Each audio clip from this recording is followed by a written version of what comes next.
me, and thanks to everyone for staying for the last talk of the workshop. Okay, so I will be talking about, surprise, surprise, synthetic data. I do want to add a disclaimer, which is I think that there are a lot of interesting, more foundational theoretical questions around the stuff that I'll be talking about, but given the very broad interdisciplinary nature of the workshop, I will mostly focus on sort of the practical takeaways from this work. Okay, I'm using the clicker, but it's not. Okay, great. Okay, so just before I jump in, I want to say that this talk will be based on a series of different joint works with a bunch of awesome collaborators. The first part of my talk will be based on work that's already published or at least available online. And then in the second part of the talk, I'll tell you a little bit about some ongoing work with Candace and Ilias. Okay, so clicker, maybe not, okay. Okay, yeah, so we all know that there are a number of different reasons why people are excited about AI, and the reason that I want to focus on today in particular is that AI promises to reduce the cost of data collection. So really across science and tech, when you talk to experts, you hear that collecting high quality labeled data is still a big challenge, and people are increasingly turning to AI for an efficient alternative. And just to sort of illustrate how pervasive this phenomenon is, I want to give a few examples from pretty different problem domains. We see something like this in the context of policy. In particular, in remote sensing, people are taking readily available satellite imagery from platforms such as the Google Earth Engine, and they're training computer vision algorithms to predict different kinds of socioeconomic or environmental indicators from these images. So things like poverty and deforestation and population density. And then they are using these cheap computer vision predictions as efficient substitutes for more traditional data collection techniques such as surveys or measurements on the ground. We're of course seeing this in the context of science. We know that last year a Nobel Prize went through the development of AlphaFold.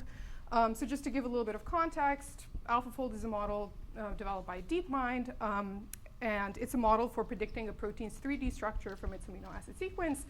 And prior to AlphaFold, we had on the order of about 200,000 experimentally derived protein structures. These are very, very expensive and time-consuming measurements. And now, after AlphaFold, all of a sudden, we have protein structures for just all proteins that are known to science, because we can just call that one line of AlphaFold code. And so, of course, this has generated a lot of new directions, both in fundamental biology research, but other disciplines as well. And finally, something that we're seeing increasingly is using synthetic data in the context of text and speech analysis. In particular, there's a growing number of proposals around using the outputs of large language models as efficient substitutes for human judgment in domains such as model evaluation, public opinion research, survey research more generally. And so across all of these different examples, we see a pretty strong case for using AI outputs. They are cheap to collect, they are fast to collect, they're abundant. But of course, the flip side is that we know that these models can be biased in all kinds of ways. We know that large language models can hallucinate facts. We know that these models can exhibit pretty poor performance in certain demographic groups. Predictive models can be susceptible to very, very small perturbations that don't really affect humans. And so for all of these reasons, although there's a lot of excitement around using AI, there's also a lot of hesitation. And so now I want to describe one particular case study that I will use as sort of a running example throughout my talk. So I work with this group of social scientists at Stanford, and this study was really the motivation for our collaboration because a lot of the data sets that they're working with now and the types of questions that they're asking are very similar to what I'm about to describe here. So this was an earlier study from 2017, and in this study, the authors received body camera footage from the Oakland Police Department, and their goal was to analyze if there were racial disparities in how officers treated white drivers versus black drivers during police stops. And so to provide a bit of context behind the data, the authors received 183 hours of body camera footage. And the first thing they did was they had all this footage professionally transcribed. So this is already a very, very slow and costly process because they had a professional sift through all this footage and write out the transcripts of the individual interactions. And now, even after they had these transcripts, that wasn't enough for them to do their analysis because they needed all of these interactions annotated for things like politeness, respect, and so on. So then they gave these transcripts to participants in the study, and they asked them to rate officer politeness and respect. And by doing this, they could only label about 1.1% of the whole data set. And the authors are basically arguing this is an unavoidable problem. We collect so much unlabeled data, more than we can ever hope to annotate manually. So we really can't ever hope to collect labels for just everything. And so now, of course, there's, we have these large language models, and social scientists are very excited about these new technologies. But at the same time, because we're working with these socially sensitive contexts, we're not really just willing to throw in a large language model that we don't really understand into this analysis naively. And so the question that we're asking in the context of this study, but also more generally, is can we trust conclusions and decisions based on AI? And my general take on that question is that we can't do so blindly, but I do think that there's a path to leveraging these technologies in a responsible way. And so that brings me to the topic of this talk. So I'll talk about methods for data collection and inference assisted by AI. And we'll see that AI is essentially used in two main ways. The first one is to provide efficient but possibly imperfect labels.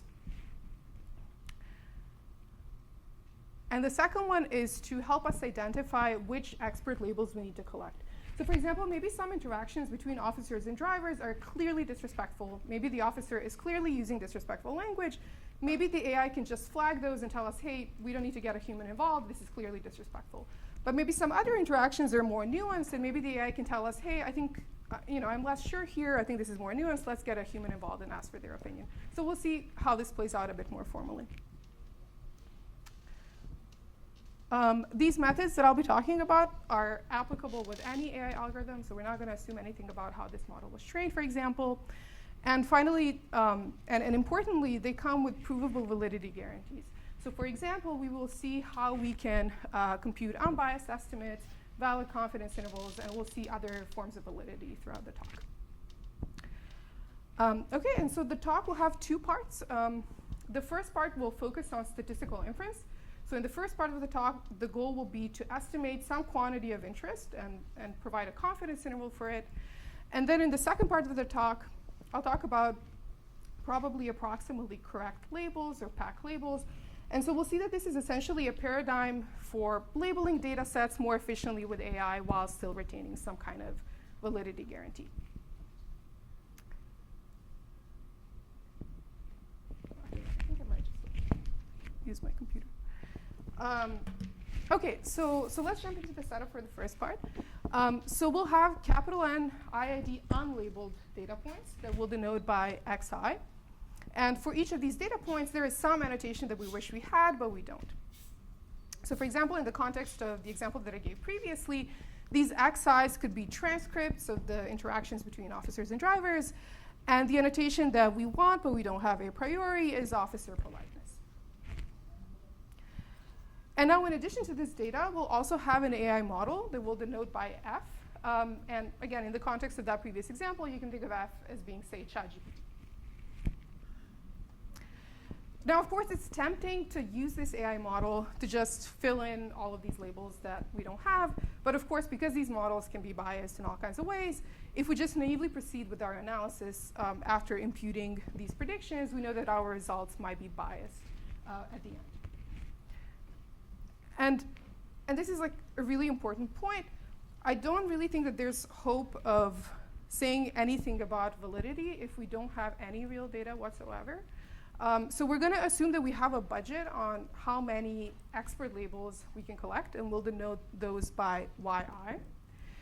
And our goal in this part of the talk will be to estimate some quantity of interest that we'll denote by theta star. If you want to keep a simple running example in mind, you can think of theta star as just being the mean label yi.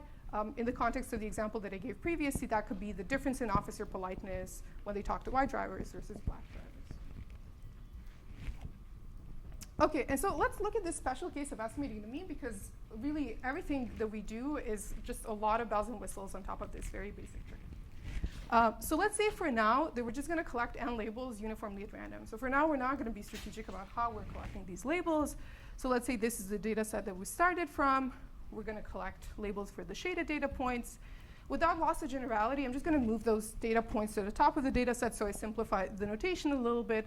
And now I can call xi, yi the first n data points. So data points 1 through n are the labeled data points. And then I have a bunch of other unlabeled data points. OK, and so now given this data, which again is n labeled data points and a bunch of other unlabeled x's, our goal is to compute an estimate of theta star. And this is one estimator that we propose in a more general framework that we call prediction-powered inference. So here's one thing you can do. You can take the large chunk of the data where you didn't collect any expert labels. You look at the predictions on that large chunk of the data. You average out the AI predictions. Now, this can, of course, be biased because my predictions could be biased. And then what we'll do is we'll take the smaller chunk of the data where we do have the expert labels, and we'll use that smaller chunk to estimate the prediction bias. And so we'll just subtract off that prediction bias from our estimate. Now, to see why this is a reasonable strategy, I think it's useful to contrast this strategy with just what I'll call classical inference. So I'll use classical inference to refer to the baseline that just completely ignores any kind of AI and just sticks to the small amount of good data that we have. So if I give you little n labels, the most obvious thing you can do to estimate the mean label is just average out those data points that you have. And of course, there's a lot of things that we can say about the sample average. We know that it's unbiased, so it's targeting the quantity that we want. And moreover, its mean squared error is just equal to its variance. And this variance goes down as 1 over little n times the variance of yi, so times the variance of each increment. Now, if we do the same kind of calculation for prediction-powered inference, we'll see that this estimator is actually still unbiased. And the reason it's unbiased is because all of these f of xi's have the same mean. So then, at the end, the mean of the whole estimator is just the mean of yi.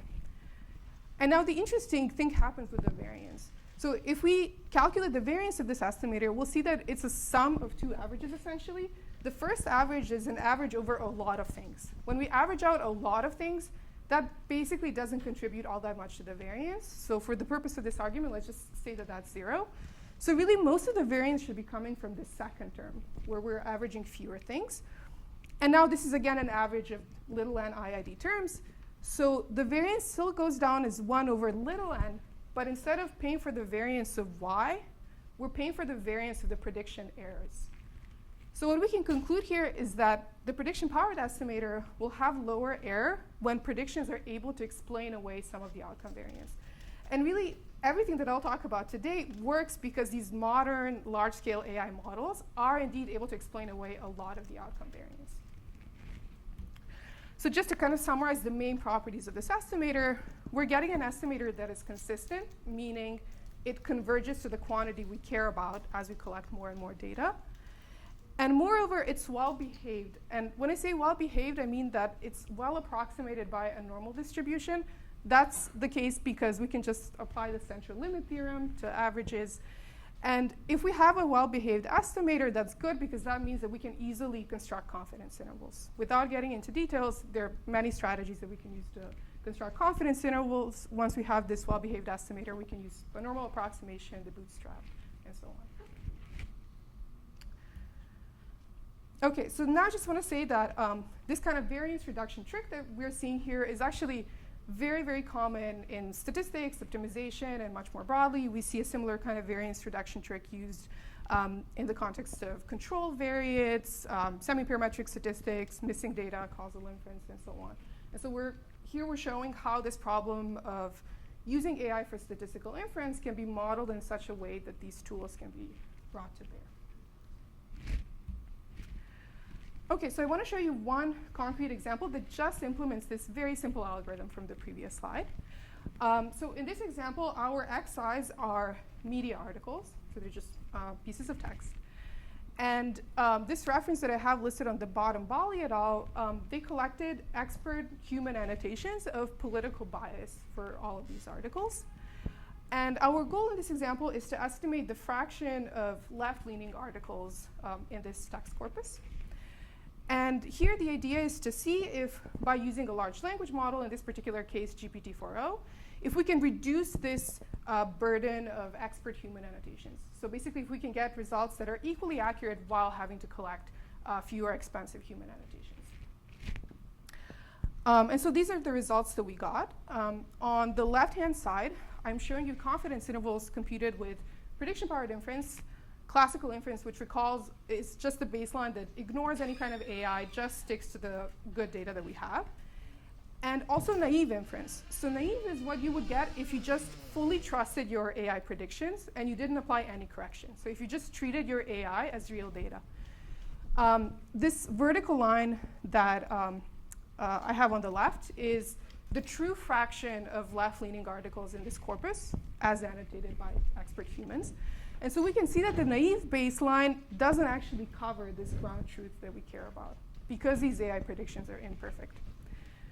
Classical inference and prediction-powered inference, we see that the intervals do cover this ground truth. But now, in terms of looking at which one is more efficient, it's useful to look at the right-hand side. So on the right-hand side, I'm showing you the effective sample size. And really, the way you should be reading this plot is if I give you little n expert human annotations, your results are actually as good as if you had n effective expert human annotations. And so for classical inference, this is just the y equals x line. But for prediction-powered inference, you can see that we're actually able to squeeze out more information. So for example, if I give you 500 expert human annotations, your results are actually as accurate as if you had about 600 expert human annotations. And just to be clear, here this is just GPT-4o out of the box. No fine-tuning, nothing. So this is just what you would get with plain GPT. OK, so this is just the first basic example of estimating the mean. But then we thought about various ways that we can make this methodology more generally applicable and also more powerful. So one thing that we introduced is what we call power tuning. And recall that I said that if my predictions explain away some of my outcome variance, I can gain.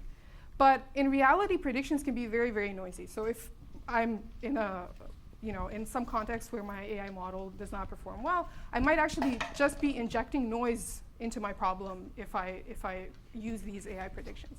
So the idea behind power tuning is to essentially add a safeguard so that even if your predictions are not good, you're never going to be worse off by incorporating them. So really, this should be thought of as a basic safeguard.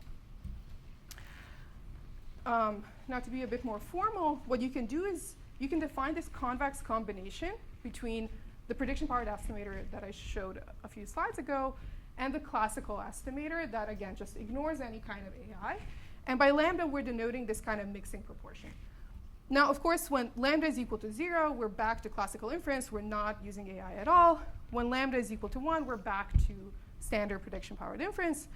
And now we can be anywhere in between. And it turns out that the optimal value of lambda is proportional to the covariance between the true labels and the predicted labels. And this is kind of intuitive, because the more my predictions correlate with the true labels that I want, the more I should rely on these predictions. Now, this is, of course, kind of like an oracle lambda, because it depends on the true covariance and variance. But notice that these are quantities that are very easy to approximate empirically. So I can very easily compute empirical covariances and empirical variances. And you should really think of this case of lambda equals 0 as being the right thing to do when we have very bad predictions, and lambda equals 1 is the right thing to do when we have very good predictions.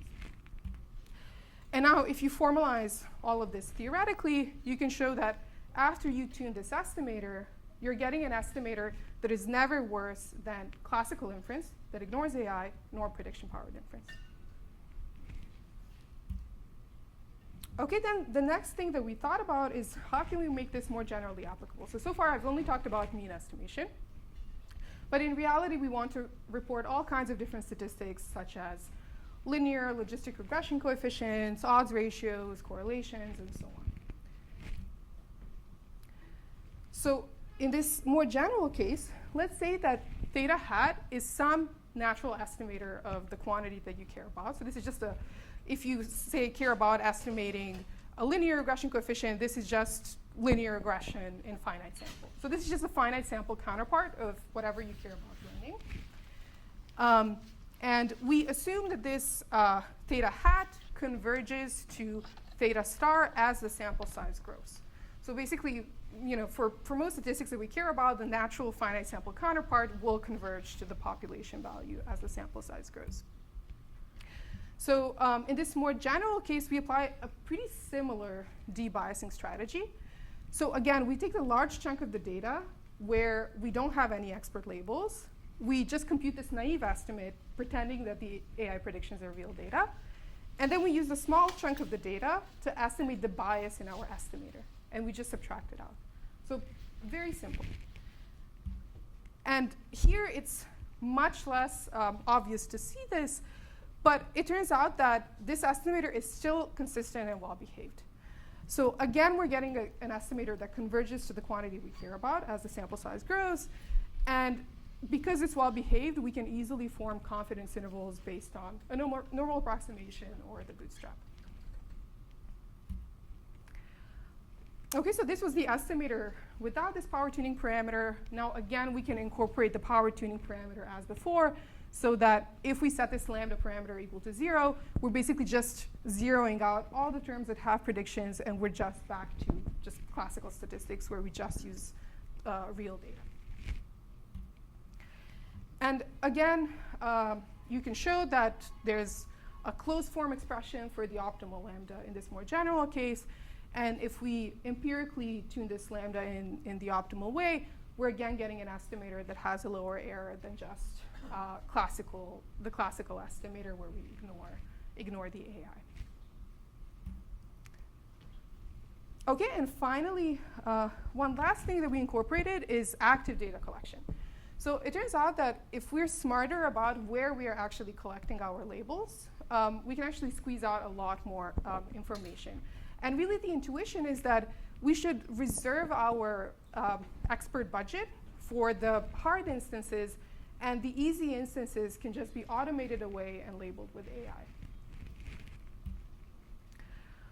OK, so a bit more formally, the way we do this is by defining what we call a sampling rule pi. And we collect label I with probability pi of xi. And again, intuitively, it feels like we want this pi of xi to be large, to be high for the difficult instances and small for the easy instances. OK, and so in this case where we have adaptive sampling, we have a pretty similar estimator to what we saw before here, and being a little bit informal. But what I'm denoting here by W is just sample weights. So you want to, for each data point, you want to add a sample weight that is an inverse probability weight, so that you can take care of this discrepancy between your labeled and unlabeled data that comes from this biased sampling strategy. And really, you can think of these weights as just being, the sample weight argument that you will get in standard packages. So for example, if you use scikit-learn, typically you'll have this sample weight argument, and that's basically what I'm denoting here by W. OK, and again, as before, we're getting an estimator that is consistent if we do this appropriate reweighting, and it is well behaved, so we can form valid confidence intervals. Now, this is all just to say that we can do valid inference if we adaptively sample our data. But the real question is, how should we actually sample our data? So how should we set this adaptive sampling strategy? And you can show that the optimal sampling rule is one that samples according to the model error. The appropriate notion of model error that we care about will depend on what theta hat is. But just to make things a little bit more concrete, if we care about just estimating the mean label, the optimal rule will be proportional to the root mean squared error of our model. So really, we should be sampling more where our model makes larger errors, and we should be sampling less where our model is good. And that's kind of aligned with our intuition. Now, of course, this is like an idealized rule. We want to sample more where our model makes more mistakes. But of course, a priori, we don't know where our model makes mistakes. So the way that we approximate this rule in practice is by teasing out some notion of model uncertainty about the particular instance. Now, how we actually go about measuring model uncertainty will really depend on the data modality, the type of model, and so on. In the context of deep learning, we can tease out this notion by looking at, say, the softmax output.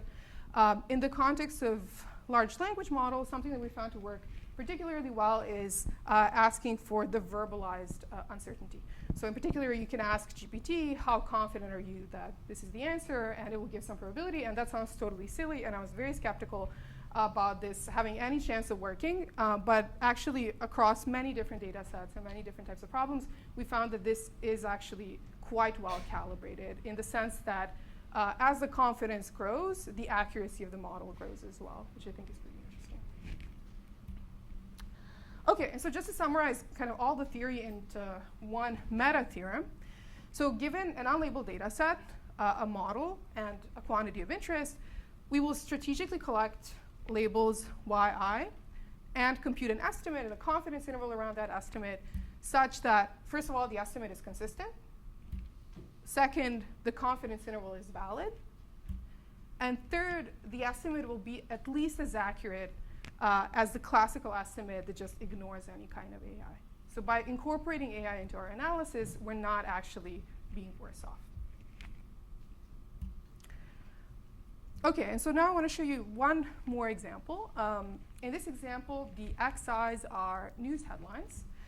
And the reference that I have listed on the bottom, Liu et al., they collected expert human annotations of articles' stance on global warming. So some of these articles agree with the claim that global warming is a serious concern. Some of them might think that global warming is a hoax and that it's not really a concern.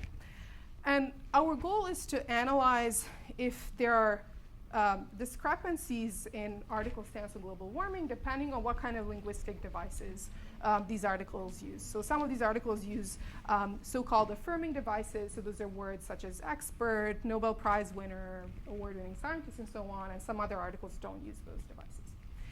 And again, the goal is to see if by using GPT, we can actually reduce this burden of expert human annotations.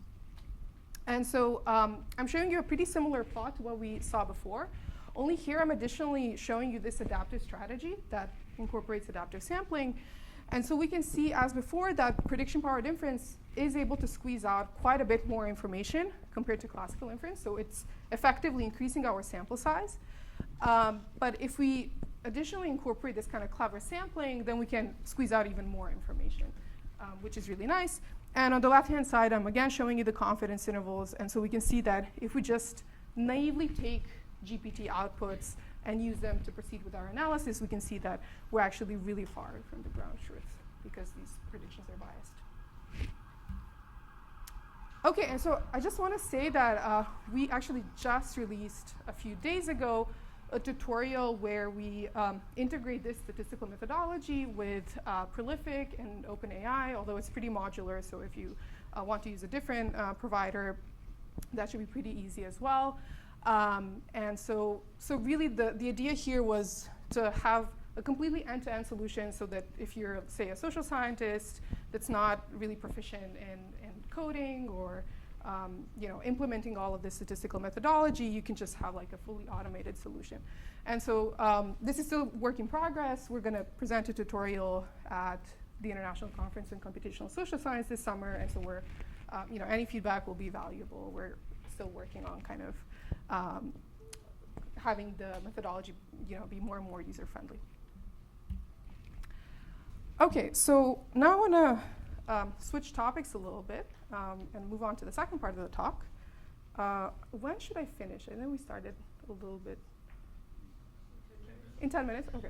Yeah. Just a quick question about the adaptive sampling. Yeah. So when you actually receive samples, you not only do a better job of minimizing the variance of the errors, but you also calibrate your model in certain ways, right? Because you can then check how uncertain a model is and everything. Do you incorporate that into your adaptive sampling? Yes, that's not what that's not what I have in the talk. But yes, we do also have a version of the method that is fully sequential in the sense that you can adaptively collect your data, and then as you're collecting your data, you can recalibrate both your predictions and your uncertainties.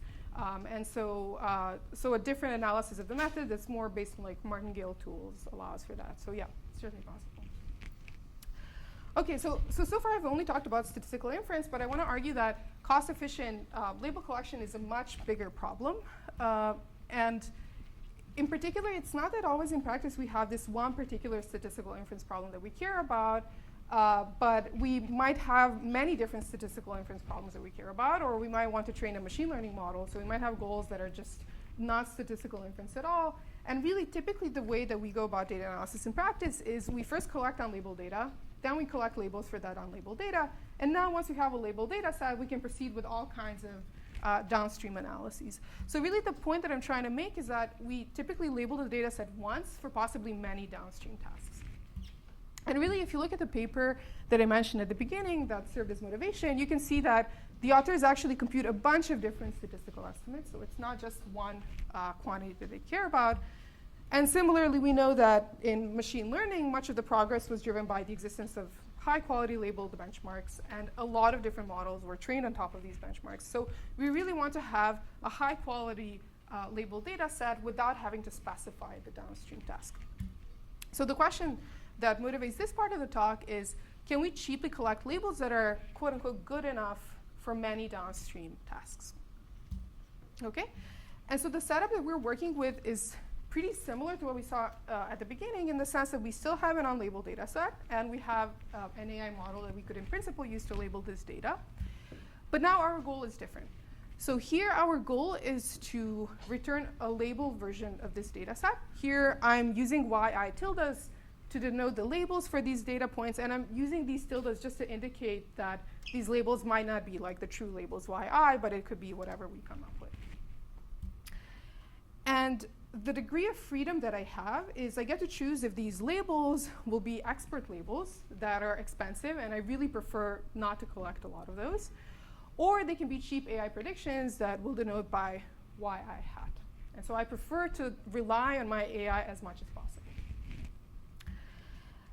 And I want to label the data set in such a way that I can promise that some loss function, when averaged out over this data set, will be bounded by epsilon with high probability. If you want to keep a particular running example in mind, you can think of the loss as just being the 0-1 loss, in which case you can interpret this guarantee as saying, I want to label the data set as cheaply as possible, but at the end of the day, I need to know that, say, 95% of the labels are actually correct. And I want to do that while querying my expert as little as possible. So we call this guarantee probably approximately correct labels, or PAC labels, because of some conceptual similarities with PAC learning.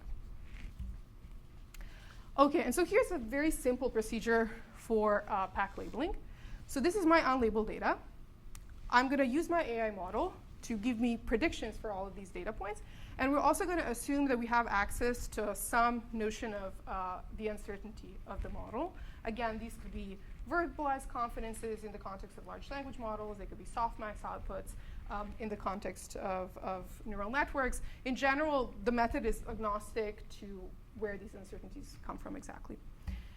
And one reasonable thing that you might do is you might say, well, let's just define some threshold u, and let's collect our expert labels everywhere where our model is more than u uncertain. So if my model is very, very uncertain, I'm going to go to my expert. If my model is very certain, I'm going to trust the model. But now, of course, the whole question is, where do I set this threshold u? And so you can think about the loss, the error that will be induced by choosing different values of u. So this is a function of u. And notice that it's monotonically increasing because the higher my u is, the fewer expert labels I will collect. And so if I set this threshold u to be too high, then I'm not going to collect enough expert labels, and my error is not going to meet my error criterion. If I set my u to be too low, then I might actually make my loss below epsilon, which is good, but I might be over collecting my expert labels. I might actually be wasting too much of my budget. So really what I want is I want to find a sweet spot where my error is exactly epsilon. I want to label the minimum amount of data points with expert labels such that I meet the error guarantee. Now, So you really need to trust the uncertainty estimates? Yes, so this method will be useful if the uncertainty estimates are good, but the validity is not going to require any assumption about the uncertainty estimates. It's just that if my uncertainty estimates are just pure noise, then the only way I will have a data set that's 95% correctly labeled is if I collect 95% expert labels. But if you have uncertainty labels that might be amazing or might be noise, you have no idea. Yeah, you have no idea. What would you do? Yeah, so the method will just automatically adapt to how good these uncertainties are. So if my uncertainties are just pure noise, it will go to the expert a lot. If my uncertainties are very good and my predictions are really good, so both have to be good for me to save a lot, right? You compare the prediction to the expert label. Like, how do you know if Yeah, it's so that's what I'm going to say. So yeah, so what I was going to say is here, the problem here is that in everything that I've said so far is that we don't actually know this function because this function depends on what the true expert labels are. So the way that we go about the actual strategy is we estimate a 1 minus alpha upper confidence bound on this function. And we do that by initially collecting a smaller amount of data that we can use to kind of calibrate this curve. And now we look at where this upper confidence bound hits epsilon, and that's the threshold that we use. And so if you formalize everything that I said kind of informally, you can conclude that these labels collected by setting the threshold like this are indeed pack labels. So they meet our theoretical guarantee. OK, so I want to show you just a couple of examples. So in this first example, the goal is to collect pack labels with 5% error with 95% probability. This first set of examples is text examples. So these are all data sets from computational social science. For the uncertainty, we used verbalized confidence as before. And so we can see that the error fluctuates around 5%, which is good. That's exactly the error criterion that we want. The reason why sometimes it goes above 5% is because we use some asymptotic step underneath, but this is not fundamental. This can easily be changed to be non-asymptotically valid. And so we can see that we can get data sets that are nearly perfectly labeled without having to go to our expert for all data points. In particular, we can save 25% of the data, 30+% of the data, and so on. So we can actually save quite a bit by using this method. Now you might say, well, OK, maybe GPT is just really good on all of these data sets. Maybe if you just trusted GPT completely, maybe that would already be good enough and it would meet your error guarantee. Well, on these data sets, GPT is actually not that good. So we can see that the error can be like 20%, 30%, 38%, and so on. So GPT is nowhere near perfect, meaning aligned with actual expert human annotators. Well, then you might say, well, maybe there's a simpler heuristic. What if you just set some fixed threshold like 5%? Like I'm going to collect my expert labels everywhere where GPT is less than 95% confident. So on these data sets, that does seem to be a valid strategy. But the problem is that you might be over-collecting human annotations. So it might actually be wasteful. Then you can say, well, maybe not 5%, maybe 10%. Well, yeah, then on some data sets you'll be valid, some other data sets you won't be valid. So really, the only point I'm trying to make here is that there's really value in having an adaptive data set dependent way of calibrating this threshold. So these are all text examples. These are image examples here. So here the uncertainty that we use is just a softmax output. And so you can see, for example, if you use a pre-trained ResNet on ImageNet, and you use that ResNet to label the test portion of ImageNet, you actually only need to collect expert labels for around 36% of the data. So that is actually very, very little. So you only need to label around a third of the data set, which might not be too surprising because, of course, these are from the same distribution. But now if you look at ImageNet v2, which is like a distribution-shifted version of ImageNet, you can see that you can collect ImageNet v2 while only having to expert label less than 60% of the data set. So now let's say if I wanted to collect ImageNet v3, I might be able to do that at a much lower cost than the guys that collected ImageNet v2, which is pretty cool. And again, in all of these examples, if we just naively use AI predictions, that's not actually going to meet our error guarantee. OK, so just to wrap up, where is all of this going? Well, what I see is that AI is cutting down costs across science and tech, and I really don't think there are any signs of slowing down. And my perspective is that we need foundational principles for reliable AI-assisted data collection.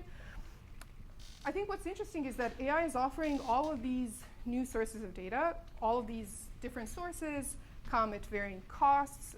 They also come with varying qualities that are unknown a priori. And I think it's important to figure out how we can reliably trade off between all of these different sources. Similarly, this is a point that has come up multiple times during this workshop, is what are the long-term impacts of using synthetic data? So now we're clearly acknowledging the fact that some sources of data are higher quality than others. And then these lower quality sources will feed into future iterations of our models that will generate more low quality data. So we need to kind of understand the long-term impacts of that. Now, in addition to offering all of these new sources of data, AI can also help guide our data collection, which I think is pretty interesting. So can we somehow develop principles for using AI to tell us which experiments we need to run, or which expert opinions we need to ask for, and principles for figuring out when we can trust our AI and when we should go to an expert instead. So I think all of these are pretty interesting questions that can really be studied at a very fundamental level. And with that, yeah, thank you for listening.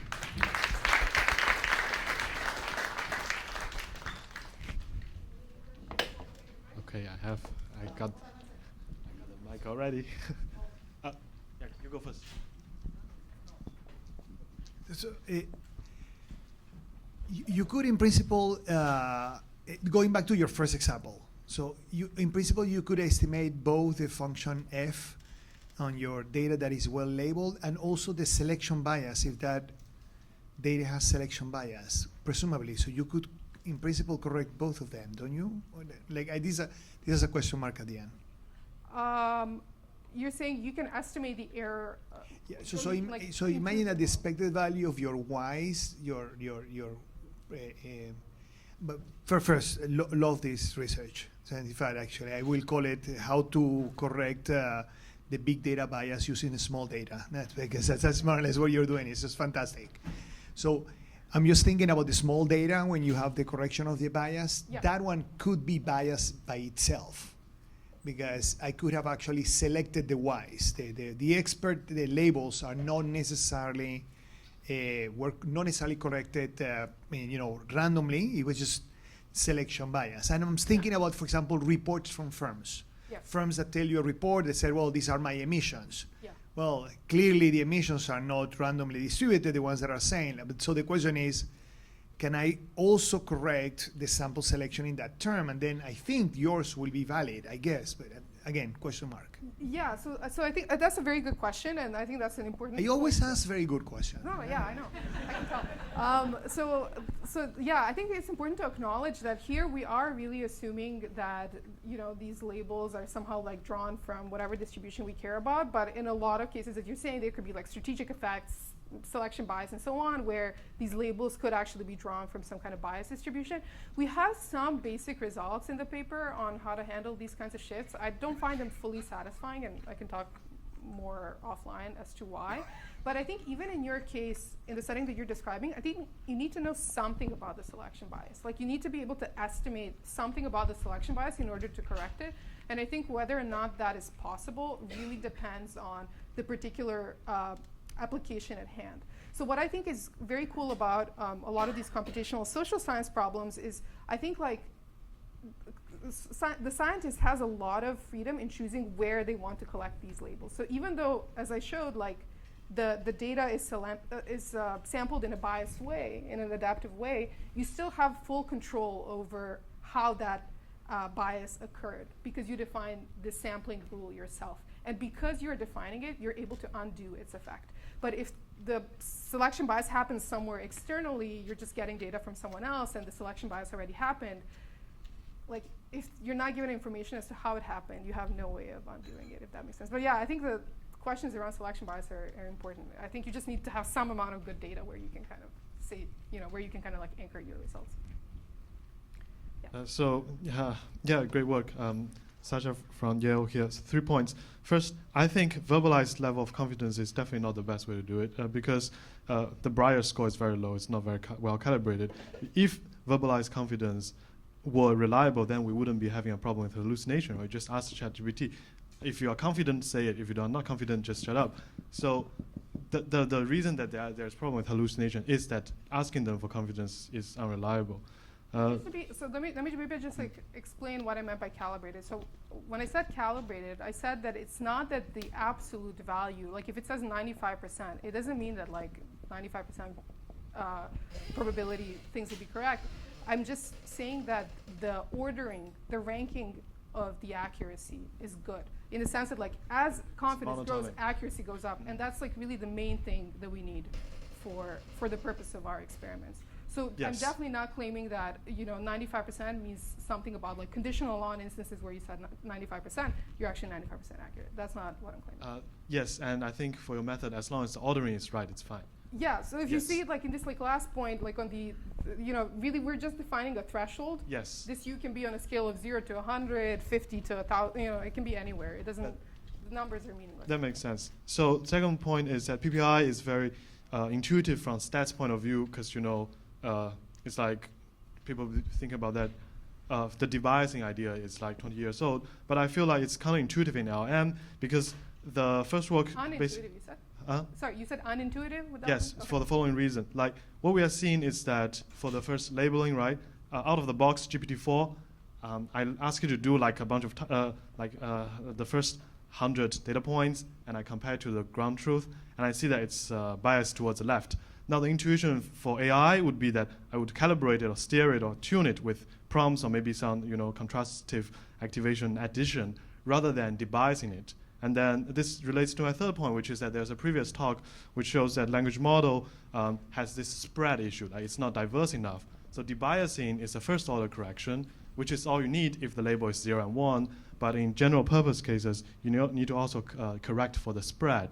So I thought maybe upon seeing the language model out of the box is not giving the true label, we would be tuning the F rather than fixing the F and doing the debiasing. Yeah, so so I think the main point that you're making is maybe the right way to do things is to actually just fine-tune F to have it, have the right spread and, correct its bias, upward, downward, and so on, instead of doing this like post hoc correction. And so we actually have like a recent work where we show how, like, in some sense, like what's the right way to correct your F, depending on what your estimation task is. I will say that fine-tuning a model is much harder than some of the things, the debiasing tricks that we need here. Here we essentially need to just compute like basically a scalar value to debias our results depending on what your downstream inference target is. So I would say like I don't believe that you can just have like a general purpose fine-tuning strategy such that whatever your estimation target is, you will be able to fine-tune your model such that after fine-tuning it, if you just use it out of the box, you will have good results. I'm skeptical of that, at least at the moment. I just don't think we're close to that. Yeah. Thanks. Thank you. I had a question actually about the part you pointed to near the end about, like, I guess, expert selection or annotator selection as an extension of this problem. And in particular, I was curious about, since uncertainty estimation is such a like a core part of this problem, like how do you know that your estimates are correct? If there are, I guess, analogs to that when you're thinking about expert selection, like what if the model chooses the wrong expert or chooses the wrong annotator? Yeah, I don't have the answer to that right now. So I would say like everything that I talked about today really took this perspective of like, there's already like a lot of engineering and a lot of tricks that goes into producing these models F, producing their uncertainties and so on. And this was really all about kind of figuring out what's the right methodology that we can like apply as a wrapper to all of these models such that we can meet certain quality criteria for downstream inference tasks. But of course there's still a lot of and I think also an important part of it is like having these like safeguards so that if your F is bad or your U's uncertainties are bad, you know that you're never being worse off. But I think that there's definitely a lot more to do and kind of yeah.